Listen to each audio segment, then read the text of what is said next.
Welcome back, Sociology droids. Ready for another deep dive. This time, we're taking on Teela Sanders' book, Sex Work. Oh, a classic. Absolutely. And we'll be focusing on the good stuff. The core arguments, claims, the data she used, her methodology, those kind of things. The meat and potatoes for any grad student tackling this book. Exactly. Yeah. So right off the bat, what struck me was Sanders' approach to research. Yeah, she really immersed herself in the field, didn't she? Spending over 1,000 hours observing the sex industry. And conducting all those taped interviews. 55 women, to be exact. It's pretty remarkable access considering the hidden nature of this world. That's what I was thinking. I mean, how did she even get in? Well, it wasn't easy, that's for sure. She talks about navigating 4 levels of access. Okay, break that down for me. So first, she had to build trust with organizations that already had connections within the sex worker community. I imagine groups like the SAFE Project in Birmingham were key. Absolutely. But even then, she faced pushback. Really? Oh, yeah. She even mentions being asked to leave certain premises. Wow.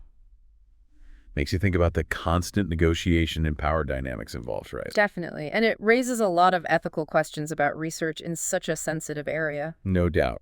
Now, shifting gears a bit, one of Sanders' early points is the lack of reliable data on the number of sex workers. The infamous dark figure of prostitution. Right. She even provides some historical context, like those records from 1859. Nearly 3,000 brothels in London, with an estimated 80,000 women working in them. Wild. But those numbers are probably just scratching the surface. Most definitely. But beyond just the numbers, Sanders dives into the different markets within the sex industry. She identifies 6, right? Yep. Licensed saunas, brothels, working premises, independent escorts, women working from home, and the street market. Each with its own set of challenges and opportunities. Absolutely. Take licensed saunas, for example. They're officially endorsed by local councils, despite everyone knowing what's really going on. A bit of a paradox. Totally. And it's all about the money, of course. The financial benefits keep everyone looking the other way. So how does the money flow within these saunas? Sanders describes a pretty exploitative system, actually. Owners charge workers a shift fee for using the space. Essentially rent. Exactly. Plus, they take a cut of each client's payment. And to stay competitive, there's often a rigid price structure for the services offered. Sanders even provides a price list from 2001. Wow, a real peek behind the curtain. Though, gotta keep in mind, those prices are from a while back. Right, but still gives us a sense of the economic realities. Now, compared to saunas, brothels are a whole different ballgame, right? Definitely. They're straight up illegal, which ramps up the risk for everyone involved. And that impacts the payment systems too, I'd imagine. For sure. In some brothels, women pay a fixed fee per client, regardless of the services. So more like renting a booth than a wage situation. Yeah, kind of. And because it's illegal, the owners often take a bigger cut. Higher risk, higher reward, as they say.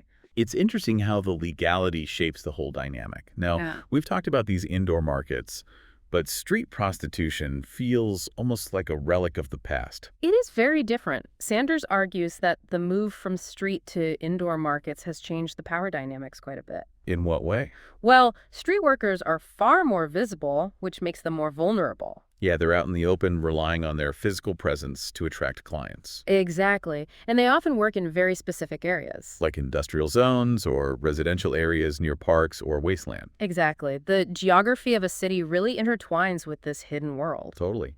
Now, Sanders describes a walking beat in Birmingham, where women constantly move to attract clients. As opposed to those areas where street workers might have established territories. Interesting. Adds another layer of complexity to their work. Definitely. And speaking of complexity, it's not just the workers and owners involved, right? There's a whole network of other industries that profit from prostitution. Oh, yeah. We're talking landlords, accountants, security personnel, even taxi drivers. It's a whole hidden economy operating beneath the surface. Exactly. And don't forget about the maids in saunas and working premises. Those are the ones who act like gatekeepers, right? Yeah, they screen clients and keep things running smoothly. And then you have the service providers catering specifically to the indoor workers. Beauticians, peddlers, even drug suppliers. It's a world unto itself. A self-contained ecosystem with its own rules and hierarchies. Absolutely. And within this world, Sanders argues that client selection is far from random. It's all about minimizing risk, right? Exactly. Sex workers are looking for trustworthiness and what Sanders calls genuineness. But how do they assess that in such a transactional environment? That's where game theory comes in. Sanders argues that client selection operates like a trust game. Okay, I'm intrigued. Tell me more. So, sex workers are constantly evaluating signals to determine if a client will honor the unspoken contract. Meaning they'll pay, they won't be violent, and they'll stick to the agreed-upon services. Exactly. And she points to the costly to fake principle. Sex workers look for signals that are hard to counterfeit. Like offering a company email or credit card number. Exactly. Someone with bad intentions is less likely to risk that level of exposure. Smart. But it's not just concrete details, right? Yeah. Sanders also talks about observable traits. Oh, absolutely. Ethnicity, age, attire, even behavior all factor in. And that's where societal biases can seep in. Unfortunately, yes. Sanders specifically mentions the exclusion of Black men by many sex workers. Regardless of the worker's own race. Right. And the reasons given range from personal experiences to stereotypes about Black men being more likely to be dangerous. It's a stark reminder that even in this hidden world, prejudice has a powerful impact. It's inescapable. And even when a client passes the initial screening, security remains paramount. Of course. So how do they manage the risks? Sanders identifies three main ways: precautions, deterrence, and remedial protection. Precautions being those proactive measures taken to minimize risk from the start. Exactly. Things like choosing safe working locations, controlling interactions with clients, avoiding isolation. Even small details like refusing to remove shoes during a service. Right. It's all about maintaining a sense of control and preparedness. It's like a constant awareness of potential danger. Absolutely.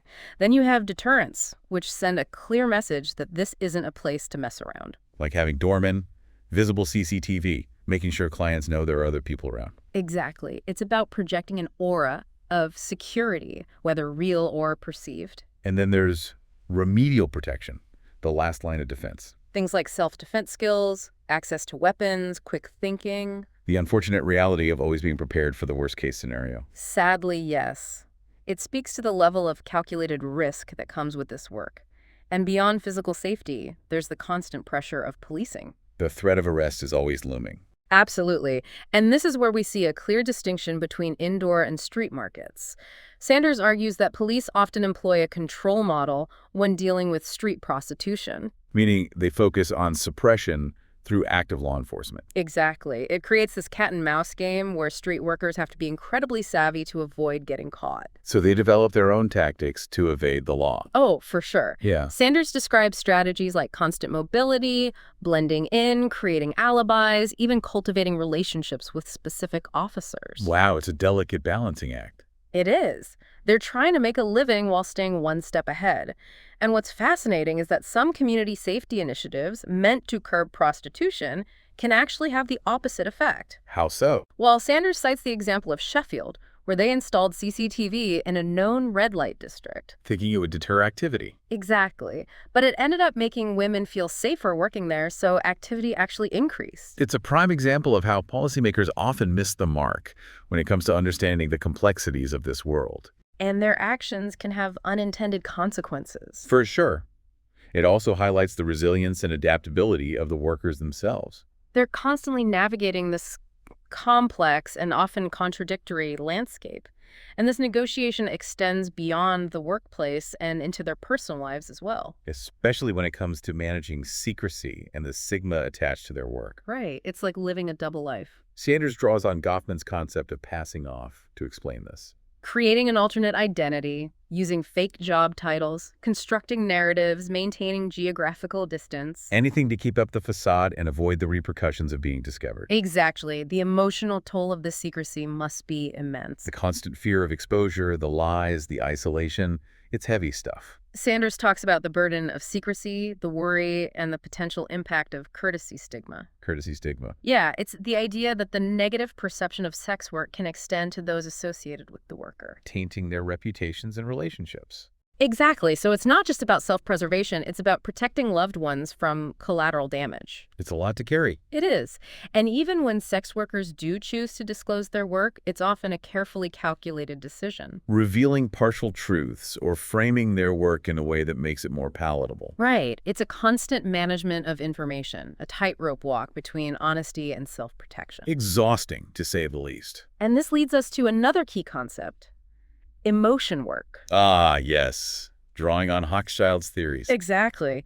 Sanders argues that managing emotions is a form of labor, and it's especially prominent in certain professions. And sex work is a prime example. Absolutely. Yeah. It's not just the physical labor, it's the emotional toll of compartmentalizing feelings, navigating intimacy with strangers. And dealing with the weight of societal disapproval. Right. Sanders delves into the strategies they use to maintain emotional distance. Like avoiding personal relationships outside of work, differentiating between sex as work and sex as pleasure.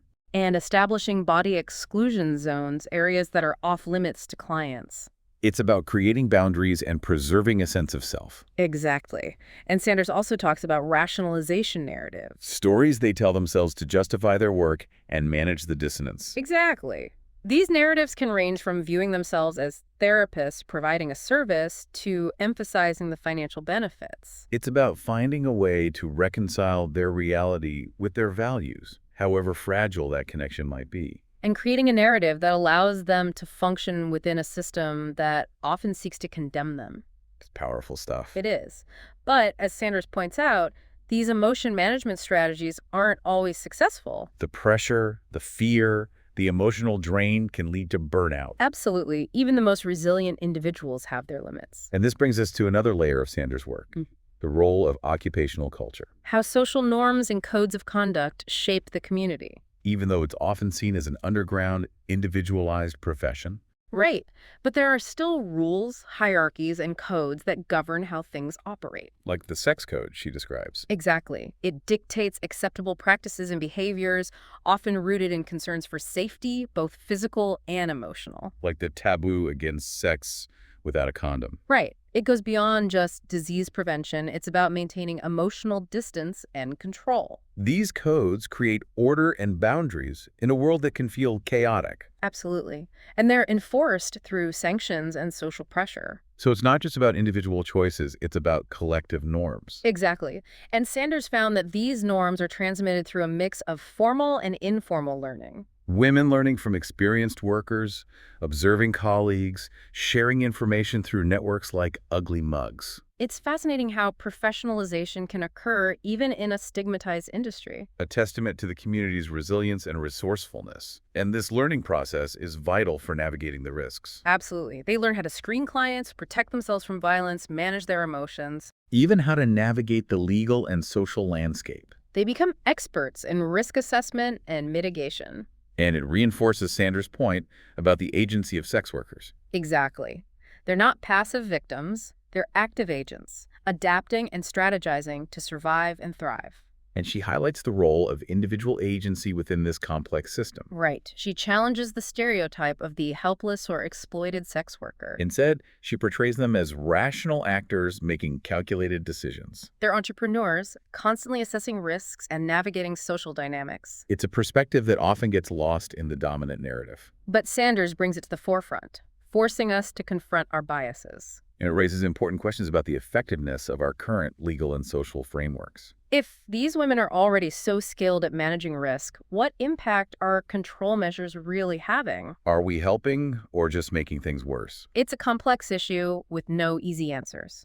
But Sanders' work provides a starting point for a more nuanced conversation. One that recognizes the agency, resilience, and humanity of sex workers. It's a call for empathy and understanding, urging us to move beyond judgment and engage with the complexities of this world.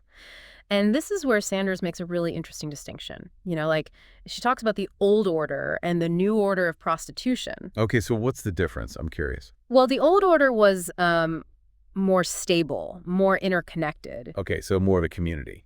Exactly. Yeah. A lot of the women had been in the industry for a long time, and there was this emphasis on mentoring, passing down knowledge. Ah, so the newbies could learn the ropes. Right. It was a tighter-knit world, with those established hierarchies and codes of conduct. Kind of like a traditional system. Yeah, I guess you could say that. But the new order is, well, it's more fragmented. More individualized. Yeah. A lot of factors have contributed to this shift, like the internet, increased drug use, and even changing demographics. So it's a more transient workforce. Yeah, exactly. Less emphasis on those traditional norms.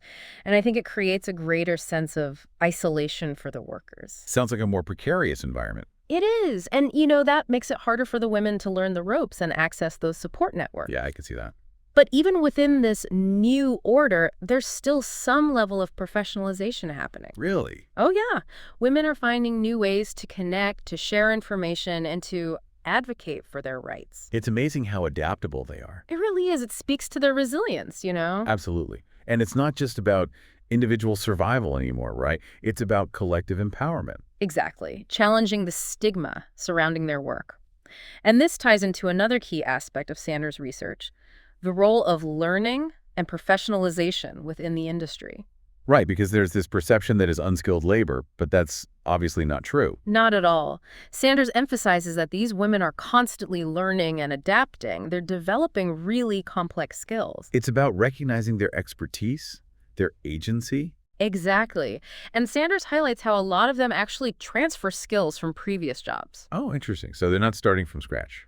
Nope. Things like nursing, customer service, security work, those skills become really valuable in this industry. So they're bringing a wealth of experience to the table. Right. And this learning isn't just happening individually. It's fostered through these informal networks, like we talked about before. Like the ugly mugs schemes. Exactly. Those informal networks, along with more formal organizations like support groups and advocacy groups, are playing a crucial role in providing training, resources, and just a sense of community. So it's a more supportive environment. It can be. And that collective action is essential for challenging the stigma and discrimination surrounding sex work. Right, because when they're seen as isolated individuals, it's easier to dismiss their experiences. Exactly. But when they come together as a community, they can start to shift the narrative. Demand recognition for their skills and their humanity. Exactly.